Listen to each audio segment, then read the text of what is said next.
Life goes by really fast. I often have this doubt, am I living life the right way?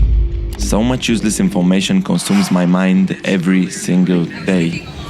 Maybe it's just inevitable and it's part of everybody's life nowadays. Or is it?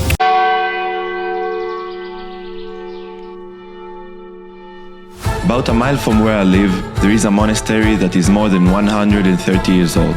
Inside the monastery, there are people that live a completely different reality from mine.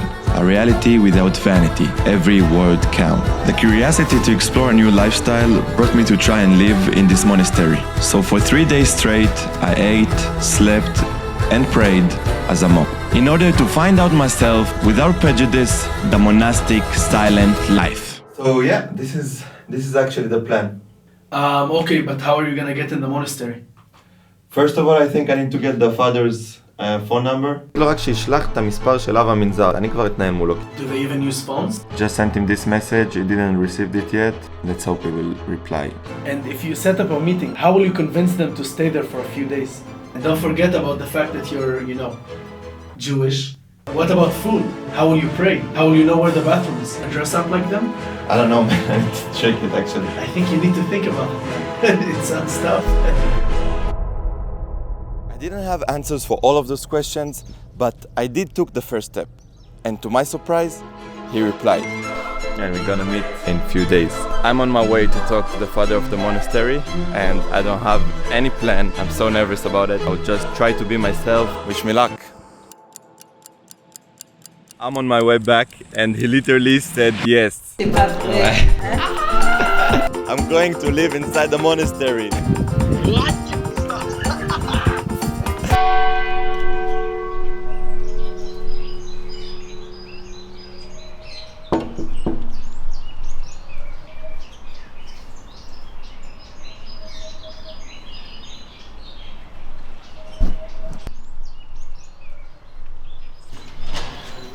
Good morning. Hi. Christian. So you prefer to speak English, French, Hebrew? As you like. And there I was, just 2 minutes away from my home, in a place that feels completely different. Seeing the monastery exposed like this, knowing that I'm going to live in it, felt like a freaking movie.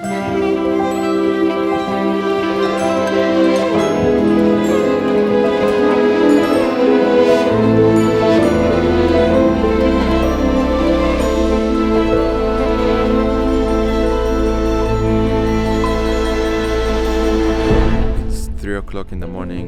It was so hard to get up. I'm here for the first prayer of the day. The prayer is mainly done by singing together, and sometimes accompanied by music. Rituals and prayers are the main occupation of the monks, and they meet 6 times a day for a joint prayer. The morning was just a little bit different from mine at home. After a short breakfast, there is another prayer, and then work time begins. The monks work in different jobs. According to the order to which the monastery belongs, they are required to earn their living without donations. For example, this monastery export wine and alcohol. After work hours are done, we all gathered for another prayer. As a Jew, I was surprised to find out that in some prayers there are parts in Hebrew. Around 1 p.m. they serve lunch. The meal is like a ritual. Nobody talks. And there is one monk who reads a book which the father of the monastery picks. The food is simple and completely vegetarian. Having the meals with the monks in their dining room was an outstanding experience. Later, we went to the library, and it made me do something I haven't done in years now. Simply reading a book. This library has more than 65,000 books, and some of them are hundreds of years old. This is completely not taken for granted, but during this day, I lived as one of their own.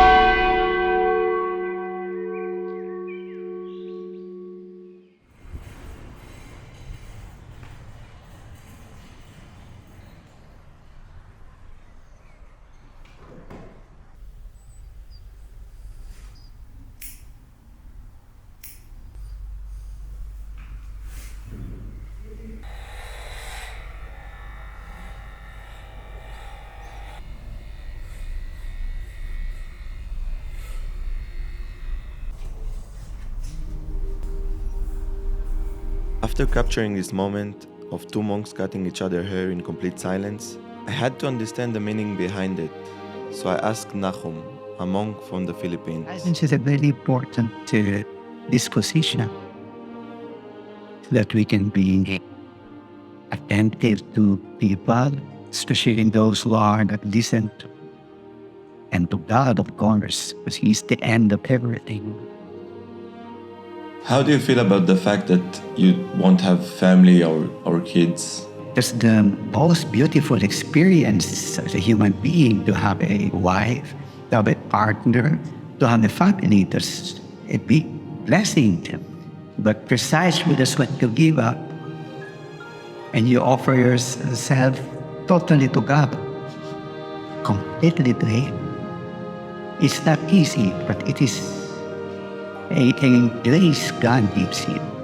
And so I gave up that kind of life. Long time ago, I was 26. 26. Yes, I'm now 67. You call it celibacy. Celibacy. But remain a single life. The monks say that they came to the monastery because they had a call. For me, it was the bell that made me curious. The bell is so strong that you can actually hear it from my home, and all our childhood we didn't fully understood the meaning of the ring. The bell calls the monastery community to gather for a prayer, a meal, or anything else. And that's it. My time in the monastery was over and I needed to get back home. Honestly, adapting to this new lifestyle wasn't easy for me, and it was really out of my comfort zone, but I learned a lot doing so. Mostly that curiosity can lead me to this kind of adventures without fear and without disrespecting people who live differently than me. And the next time I will hear the bell from my home, I will know and feel exactly what's happening in the life of my neighbors, the monks.